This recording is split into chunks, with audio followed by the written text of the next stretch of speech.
Hello everyone, my name is Quỳnh Thư and today we have a talk show.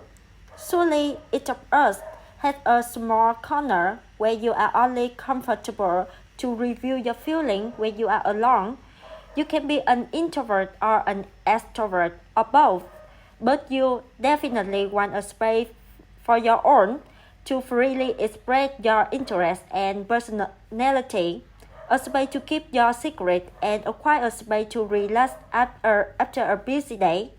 How do you make a space your own, and how can we respect other personal space? Today we will discuss the issue with our guest, Tuấn Phạm. Hello, my name is Tuấn. Last invite to today's talk show.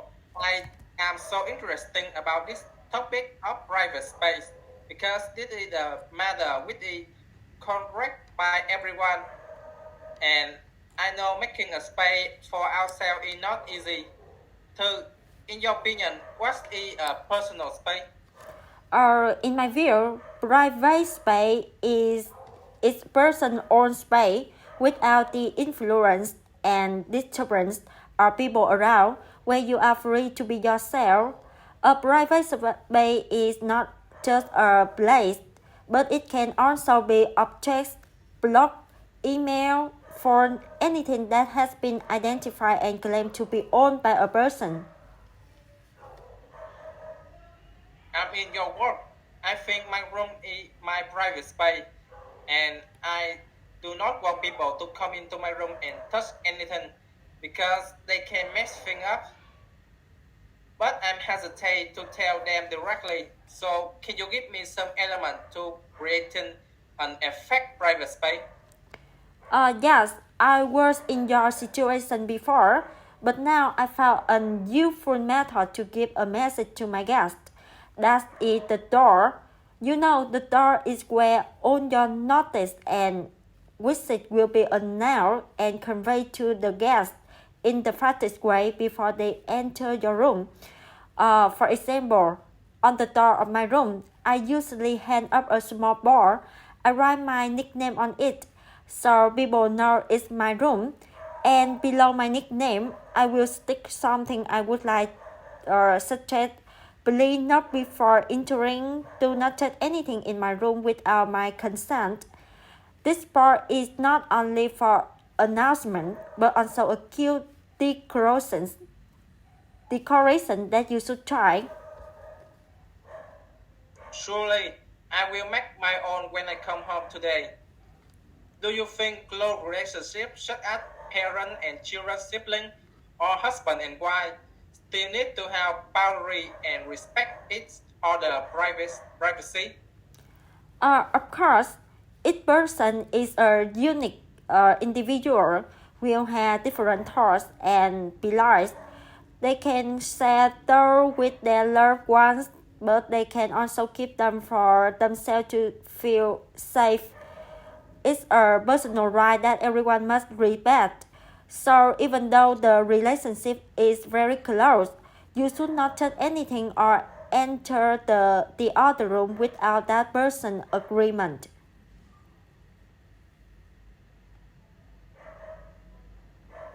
What would you do to respect other personal space, Tuấn? I think the best way to respect personal and social boundary is to be conscious of the comfortable. The easiest way is to pay attention to their exception and body language. For example, if they arm fall in front of the body, minimal or 10 facial exception, body turn away from you, that means they will likely to be disinterested or unhappy. If they have an open posture, maintain good eye contact, or just smile a little, that means they may interested or happiness about your story. I understand now, but can you tell me more about this? Another thing is how we sit around each other. If the person you are talking to take a step back, or suddenly close or pull their chair back, that means you are too close. Personal space also depends on how well you know and trust other person. And you shouldn't move around while other person is talking. Moving is send a signal that you are claiming the space at your own or disinterested in what other person is saying. That can make a man feel unheard or disrespected. But sometimes people around me don't pay attention about these details and they make me feel uncomfortable. What should I do if someone did not respect my personal space? If that situation happens, the worst thing you don't want to do is become angry at that moment. It's fine to take a step back, stay calm, and say something like, I need some space here to collect my thoughts. Do not apologize. It's not wrong to have boundaries on different points to the space around us based on the number of different factors. You are not bad for needing more space than someone else, nor you are wrong if you need less space. We have the right to our own personal space and we have the right to defend it. Yeah, that's right.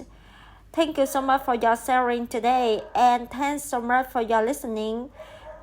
We need to say goodbye now and see you again. Goodbye.